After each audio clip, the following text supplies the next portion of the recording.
നമുക്ക് ബാലിന്റെ ഗോമതിയുടെ നാളത്തെ നല്ലൊരു കഥ കേട്ടാലോ? വീഡിയോ ഇഷ്ടപ്പെടുവാണെങ്കിൽ ഒന്ന് ലൈക്ക് ചെയ്ത് ഹൈപ്പ് ചെയ്യാൻ മറക്കരുതേ. അതോടൊപ്പം തന്നെ ആദ്യമായി കാണുന്നവരാണെങ്കിൽ സബ്സ്ക്രൈബ് ചെയ്യാനും മറക്കരുത് കേട്ടോ. ഞാൻ എല്ലാ ദിവസവും ഉച്ചയ്ക്ക് അലീനയുടെ മനുഷ്യങ്ങളുടെ വരാൻ പോകുന്ന ദിവസങ്ങളിലെ കഥകൾ ചാനലിനകത്ത് അപ്ലോഡ് ചെയ്യുന്നുണ്ട് കേട്ടോ. കാണാൻ താല്പര്യമുള്ളവർ കയറി കാണാൻ ശ്രമിക്കണേ. അങ്ങനെ ഒടുവില് പല നാൾ കള്ളൻ ഒരു നാൾ പിടിക്കപ്പെടൂ എന്ന് പറഞ്ഞ പോലെ ഉദയഭാനുവിന് പിടി വീഴുന്നുണ്ട്. കേണി വെച്ച് കാത്തിരിക്കാൻ ആനന്ദ് തുടങ്ങിയിട്ട് കുറെ നാളുകളായി. എന്താണെങ്കിലും ഈ തവണ കെണി വന്ന് ഉദയഭാനു വീഴുവാണ്. അപ്പൊ അതിന്റെ കുറച്ച് നല്ല നല്ല കഥകളൊക്കെയാണ് നമ്മൾ നാളെ കാണാൻ പോകുന്നത്. ഇന്ന് തന്നെ കണ്ടു, ജീവന്റെ വീട്ടുകാർ വന്നു കഴിഞ്ഞപ്പോ എല്ലാവർക്കും നല്ല സന്തോഷം തന്നെയാണ്. കാരണം അനു ചെയ്ത ഒരു നല്ല കാര്യമാണ്. അപ്പോഴാണ് ആര്യനും ആനന്ദിനൊക്കെ മനസ്സിലാകുന്നത്. ഒരു പക്ഷേങ്കില് അനുവിന്റെ കാലിൽ വീണ് അലോകം ഒന്ന് മാപ്പ് പറഞ്ഞു. ആ മാപ്പെന്ന് പറഞ്ഞാൽ അത് വെറുതെ ആയിരുന്നില്ല. അവിടെ കുറച്ച് ആൾക്കാരൊക്കെ കൂടി നിൽക്കുന്നുണ്ടായിരുന്നു. അവരതൊക്കെ എന്ത് ചെയ്തു, പെട്ടെന്ന് തന്നെ വീഡിയോ പിടിച്ചു.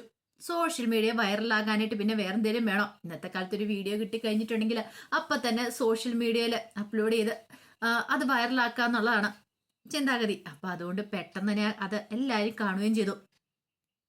ജീവന്റെ വീട്ടുകാരും കൂടെ പോയി കഴിഞ്ഞപ്പോഴത്തേനും ആര്യനും മീനാക്ഷി എല്ലാരും വന്ന് അനുവിനെ പ്രശംസിക്കുകയാണ്. മീനു പറഞ്ഞു, എന്നാലും ദേ നിന്റെ മനസ്സിൽ ഇത്ര ആഗ്രഹങ്ങളൊക്കെ ഉണ്ടെന്ന് എനിക്ക് അറിയണ്ടായിരുന്നില്ല കേട്ടോ. നിനക്ക് എന്ത് സഹായം വേണം ഞാൻ ചെയ്തു തരുമെന്ന് പറഞ്ഞു. നിന്നോടൊപ്പം ഞാൻ ഉണ്ടായിരിക്കുമെന്ന് പറഞ്ഞു. ആ സമയം മിത്ര പറഞ്ഞു, ആര്യനെ എനിക്ക് വേണ്ടിയിട്ട് കുറെ ടെസ്റ്റുകളൊക്കെ കൊണ്ടുവന്നിട്ടുണ്ടായിരുന്നു. ആ ടെസ്റ്റുകളൊക്കെ ഞാൻ നിനക്ക് തരാന്ന് പറഞ്ഞു, പ്രിപ്പയർ ചെയ്യാനായിട്ട്. കോമതി പറഞ്ഞു, ശരിക്കും പറഞ്ഞിട്ടുണ്ടെങ്കിൽ എനിക്ക് നിന്നെ ഓർത്തിപ്പോ അഭിമാനം തോന്നുന്നുണ്ട് മോളെ. ഞാനിങ്ങനെയൊന്നും നിന്നെക്കുറിച്ച് കരുതിയില്ലെന്ന് പറഞ്ഞു. ബാലൻ പറഞ്ഞു, കണ്ടില്ലേ, ഒരാളിന്റെ അവന്റെ ആഗ്രഹം സാധിക്കാനായിട്ട് ഇങ്ങനെ വേണം മക്കളാണെങ്കിൽ. എന്റെ മോൾക്ക് പഠിക്കാൻ പറ്റുന്നത്ര മോള് പഠിച്ചോ. മോളെ ഇനി കല്യാണത്തിന്റെ പേര് പറഞ്ഞ് ആര് ശല്യപ്പെടുത്തില്ല. ഇപ്പോഴേ എനിക്കൊരു സമാധാനമായെന്ന് പറഞ്ഞു. ബാലന് മനം നിറഞ്ഞു. കാരണം ഇത്രയൊന്നും പ്രതീക്ഷിച്ചിട്ടുണ്ടായിരുന്നില്ല. ഈ സമയം ശ്രീദേവി കടയിലേക്ക് പോയിട്ടുണ്ടായിരുന്നു. ശ്രീദേവി നേരത്തെ തന്നെ കടയിലേക്ക് പോയിട്ടുണ്ടായിരുന്നു. അങ്ങനെ ശ്രീദേവി പതിവ് പോലെ ഇന്ന് കട തുറക്കുമ്പോ രാമേണ്ണനായിരുന്നു വന്നേ. അങ്ങനെ രാമേണ്ണനും ശ്രീദേവിയും കൂടെ കടയിലെ കാര്യങ്ങൾ നോക്കുകയാണ്. ഇപ്പൊ ശ്രീദേവി എന്ന് നേരത്തെ തന്നെ കടയിലേക്ക് പോകും. ബാലൻ ചിലപ്പോ കുറച്ച് ലേറ്റ് ആയിട്ടൊക്കെ ആയിരിക്കും വരുന്നത്. അതുപോലെ തന്നെ ആകാശം. അതേസമയം ഉദയഭാനുവിന്റെ അടുത്തേക്ക് ഒരു നീണ്ട ലിസ്റ്റൊക്കെ ആയിട്ട് ശ്രീകല ചെല്ലുവാണ്. ശ്രീകല ലിസ്റ്റ് കൊടുത്തിട്ട് പറഞ്ഞു, ഉദയേട്ട ഈ സാധനങ്ങളൊക്കെ വാങ്ങണം. ഇതെന്താടി, എനിക്കെന്താ വല്ല പണം കായ്ക്കുന്ന മരം എന്തേലും ഉണ്ടോ? ഞാൻ പിടിച്ചിട്ട് കുലുക്കാൻ പോവാണോ? ഓ പിന്നെ ഉദയേട്ടനൊരു തമാശ. എന്ത് കാണിച്ചിട്ടാണെങ്കിലും ഉദയേട്ട സാധനം വാങ്ങിക്കൊണ്ട് വരൂ എന്നുള്ള കാര്യം എനിക്കറിയാം. എന്ത് വാങ്ങിച്ചോണ്ട് വരുന്നു? ദേ മിണ്ടാതെ പോയിക്കോണം, എന്നെ കൊണ്ടൊന്ന് പറയിപ്പിക്കരുതെന്ന് പറഞ്ഞു. ഉദയേട്ട സാധനം വാങ്ങിയില്ലെങ്കിലേ വീട്ടിലെ കാര്യം അതോ ഗതിയം, അടുപ്പൊക്കെ പുകയില്ല. എനിക്കറിയാം ഉദയേട്ടൻ എന്താണെങ്കിലും പറഞ്ഞിട്ടുണ്ടെങ്കിൽ എല്ലാ സാധനങ്ങളും വാങ്ങിച്ചോണ്ട് വരുമെന്ന്. ലിസ്റ്റിനകത്ത് വേണ്ട എല്ലാ സാധനങ്ങളും ഞാൻ എഴുതിയിട്ടുണ്ട്. ഉദയേട്ടൻ വാങ്ങിക്കൊണ്ട് വന്നാൽ മതി എന്ന് പറഞ്ഞു. ഇത് കേട്ടതും ഉദയഭാനുവിന് എന്ത് ചെയ്യാനെന്നറിയില്ല. ഒടുവില് ഉദയഭാനു ലിസ്റ്റ് വാങ്ങിക്കഴിഞ്ഞപ്പോൾ ഉദയഭാനു ആകെപ്പാടെ വല്ലാതെയായി. ഇനിയിപ്പോ എന്താ ചെയ്യണ്ടേ? വാങ്ങാനും പറ്റില്ല, വാങ്ങാതിരിക്കാനും പറ്റാത്തൊരവസ്ഥ. പിന്നീട് ഉദയഭാനു നേരെ ഗോമതിയിലെ സ്റ്റോറിനെ ലക്ഷ്യമാക്കി നീങ്ങുകയാണ്. ഏക ആശ്രയം അതാണ്. എങ്ങനെയെങ്കിലും അവിടെ നിന്ന് അടിച്ചു മാറ്റാം എന്നൊക്കെ കരുതി കഴിഞ്ഞ തവണയും ചെന്നിട്ട് ഒന്നും നടന്നില്ല. അതിന്റെ ഒരു ബുദ്ധിമുട്ടുണ്ടായിരുന്നു. ഇത്തവണ അങ്ങനെ ആയിരിക്കരുത്. പണമെങ്കിൽ പണം, കുറച്ച് പണം അവിടെ നിന്ന് അടിച്ചു മാറ്റിയിട്ട് സാധനം വാങ്ങിക്കാം. അങ്ങനെ ഒരു പ്രതീക്ഷയോട് കൂടിയിട്ട് അവിടേക്ക് ചെന്നു. ആ സമയം രാമേട്ടനും ശ്രീദേവിയൊക്കെ തിരക്കിട്ട ജോലിയിലായിരുന്നു. അങ്ങനെ ഉദയഭാനുവിനെ കണ്ടു കഴിഞ്ഞപ്പോ രാമേട്ടൻ പറഞ്ഞു, ആ ഉദയഭാനു സാറ് കുറച്ചു ദിവസം ആയല്ലോ കണ്ടിട്ട്. ഓ എന്ത് പറയാൻ എന്റെ രാമേട്ട, തിരക്കോട് തിരക്കല്ലേ. ദേ ഇപ്പൊ ഒരു ട്രിപ്പ് കഴിഞ്ഞിങ്ങോട്ട് വന്നോളൂ. ആ സമയത്ത് മോളെ കാണണമല്ലോ എന്നോർത്തോണ്ടാ ഇവിടേക്ക് വന്നത്. ആണോ? ആഹാ, അതെന്താളും നന്നായെന്ന് പറഞ്ഞു. അപ്പോഴേക്കും ശ്രീദേവി ഇങ്ങനെ ഉദയഭാനു രൂക്ഷമായിട്ട് നോക്കണം. എന്തിനുള്ള വരവെന്നുള്ള രീതിയിൽ ശ്രീദേവിക്ക് ഒട്ടും ഇഷ്ടപ്പെടുന്നുണ്ടായിരുന്നില്ല ഉദയഭാനുവിന്റെ വരവ്. അങ്ങനെ രാമേണ്ണ സ്റ്റോർ റൂമിലേക്ക് കയറിപ്പോയ സമയത്ത് പതുക്കെ ശ്രീദേവി ചോദിച്ചു, അച്ഛൻ എന്തിനാ ഇങ്ങോട്ടേക്ക് വന്നേ? അച്ഛന്റെ ഉദ്ദേശം എന്താ? എനിക്ക് മനസ്സിലാവുന്നില്ലോ. എന്റെ മോളെ, ഞാൻ വന്ന എന്തിനാന്ന് വെച്ചാൽ കുറച്ച് സാധനം വേണം. എങ്ങനെയെങ്കിലും ദേ സാധനം ഇല്ലാതെ വീട്ടിലേക്ക് എല്ലാം പറ്റില്ല. അമ്മയൊരു നീണ്ട ലിസ്റ്റൊക്കെ തന്നു വിട്ടിട്ടുണ്ട്. ഇതെന്താ, ഞാൻ എന്താ ഇവിടെ എന്താ പിടിച്ചു വല്ലതും കുലുക്കുന്നുണ്ടോ? അതേ അച്ഛാ, മര്യാദയ്ക്ക് പോയിക്കോളാം. ഇവിടെ സാധനമൊന്നുമില്ല. അച്ഛനോട് പല തവണ പറഞ്ഞിട്ടുള്ളല്ലേ. ഇതും പറഞ്ഞുകൊണ്ട് ഇവിടേക്ക് വരില്ലെന്ന്. എന്റെ പൊന്നു മോളെ, അങ്ങനൊന്നും പറയരുത്. പൈസ ഇല്ലാത്തോണ്ടല്ലേടി. എടി അച്ഛന് കക്കാനും മോഷ്ടിക്കാനൊന്നും അറിയത്തില്ലാത്തോണ്ടാ. ദേ മിണ്ടരുത്. കക്കാനും മോഷ്ടിക്കാനും അറിയത്തില്ല പോലും. അച്ഛന്റെ സ്വഭാവം എന്നെ പഠിപ്പിക്കരുതെന്ന് പറഞ്ഞു. മോളെ, ഞാൻ ആ പണ്ടത്തെ പോലൊന്നും അല്ല. ഇപ്പൊ ആ പഴയ പണിയൊക്കെ നിർത്തി ഞാൻ ഡീസന്റ് ആയിക്കൊണ്ടിരിക്കുവല്ലേ. അല്ലെങ്കിൽ പിന്നെ മോളോട് വന്ന് ഞാൻ ഇങ്ങനെ കെഞ്ചേണ്ട കാര്യമുണ്ടോ?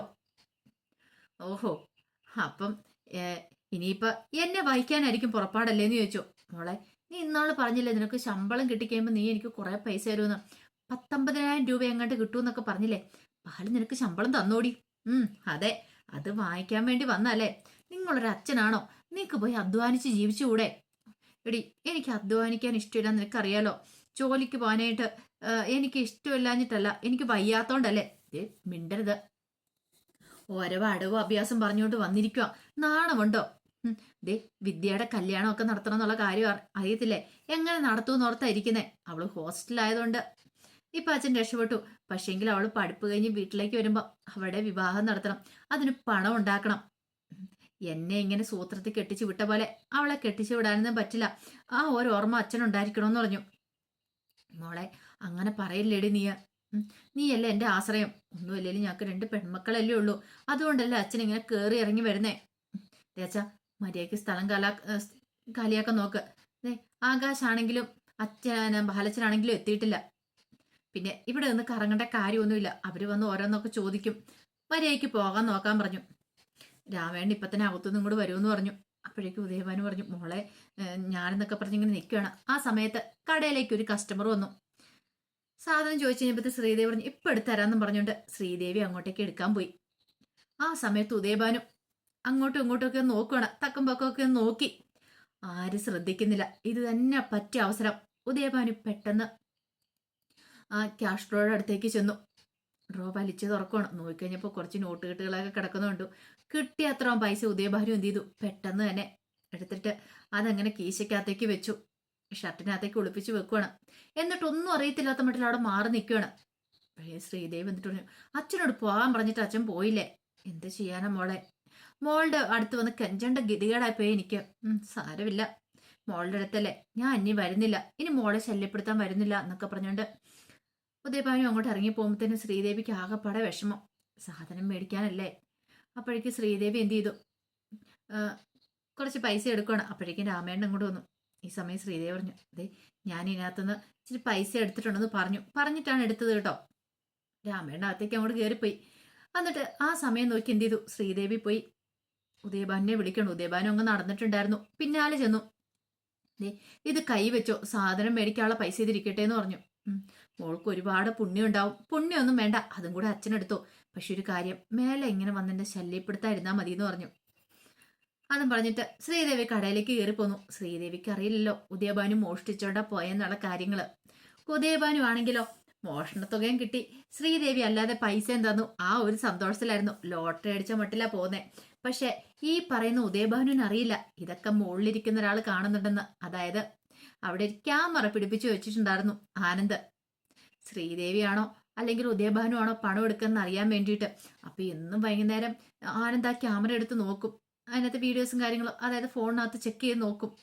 പക്ഷെ എങ്കിൽ ഒന്നും കാണുന്നുണ്ടായിരുന്നില്ല. പക്ഷെ ആ പണം പോയത് എങ്ങനെയാന്ന് അറിയണമല്ലോ. അന്ന് 25,000 രൂപ പോയത് എങ്ങനെയാന്ന് അറിയണം. അപ്പൊ അതിന് വേണ്ടിയിട്ട് ആ കള്ളം വീണ്ടും വരുമെന്ന് അറിയാം. അങ്ങനെയാണ് ആ ക്യാമറ പിടിപ്പിച്ചു വെച്ച്. എപ്പോഴെങ്കിലും ഒരു ദിവസം പല നാൾ കളഞ്ഞ് ഒരു നാൾ പിടിക്കപ്പെടുന്ന പോലെ ആ ക്യാമറയ്ക്കകത്ത് പതിവെന്ന് ഉറപ്പുള്ളതുകൊണ്ടാണ് ആനന്ദ് അങ്ങനെ ഒരു കാര്യം ചെയ്തു വെച്ചാൽ. എന്താണെങ്കിലും ഉദയഭാനു പണം മോഷ്ടിക്കുന്ന വീഡിയോസും കാര്യങ്ങളും നല്ല കൃത്യമായിട്ട് ക്യാമറ ഒപ്പിയെടുത്തു. നല്ല ക്ലാരിറ്റിയോടുകൂടി ഒപ്പിയെടുത്തിട്ടുണ്ടായിരുന്നു. പതിവ് പോലെ തന്നെ ശ്രീദേവി വൈകുന്നേരം കടയൊക്കെ അടച്ചു. അങ്ങനെ വീട്ടിലേക്ക് പോന്നു. അപ്പൊ വീട്ടിൽ വന്നിട്ടാണ് കണക്കാരും കാര്യങ്ങളും എല്ലാം ചെക്ക് ചെയ്യുന്നത്. കടയിലിരുന്ന് അതെല്ലാം നോക്കാനുള്ള സമയം കാര്യങ്ങളും ഇല്ല. വീട്ടിൽ വന്നിരുന്ന് ചെക്ക് ചെയ്യുമ്പോഴാണ് പൈസ കുറവുണ്ടോ കൂടുതലുണ്ടോ എന്നൊക്കെ അറിയാനായിട്ട് പറ്റുന്നത്. അങ്ങനെ ശ്രീദേവി കണക്ക് കൂട്ടി നോക്കിയപ്പോൾ അന്ന് പണം കുറവ്, പൈസ കുറവ്. ശ്രീദേവിക്ക് ഒരു എത്തും പിടിയും കിട്ടുന്നില്ല. ദൈവമേ, ഇതെവിടെ പോയി എന്തോ. ആനന്ദ് ആ കാര്യം പറഞ്ഞു. ആനന്ദിന് സംശയം, ആഹാ ഇന്ന് ക്യാമറയ്ക്കകത്ത് പതിഞ്ഞിട്ടുണ്ടായിരിക്കും, നോക്കിയിട്ട് തന്നെ കാര്യം. ആനന്ദ് പെട്ടെന്ന് മുറിയിലേക്ക് പോയി ഫോൺ എടുത്ത് അതിനകത്ത് ചെക്ക് ചെയ്യുകയാണ്. അപ്പോഴേക്കും ഉദയഭാനു വരുന്ന കണ്ടു. ഉദയഭാനു വരുന്നു, കുറച്ച് സമയം അവിടെ സംസാരിക്കുന്നു. അതിനെല്ലാം ശേഷം ക്യാഷ് ഡ്രോ തുറന്ന് അതിനകത്ത് ക്യാഷ് എടുത്ത് കീശയ്ക്കകത്തേക്ക് വെക്കുന്ന നല്ല വ്യക്തമായിട്ട് ക്യാമറയ്ക്കകത്ത് ഒരേ പൊടി പൂരം. തെളിവ് കെട്ടിയ സന്തോഷത്തില് കള്ളനെ കൈയോടെ പിടികൂടിയ സന്തോഷത്തിലായിരുന്നു ആനന്ദ്. എന്താണെങ്കിലും ഉദയഭാനുവിനുള്ള റീത്ത് ആനന്ദ് അധികം വൈകാതെ തന്നെ നെഞ്ചത്ത് വെച്ചു കൊടുക്കും. അപ്പൊ അതിന്റെ കഥകൾക്കായി നമുക്ക് എല്ലാവർക്കും കാത്തിരിക്കാട്ടോ. ഒരിക്കൽ കൂടി എല്ലാവർക്കും ശുഭരാത്രി നേർന്നുകൊണ്ട് നിർത്തുന്നു. നന്ദി.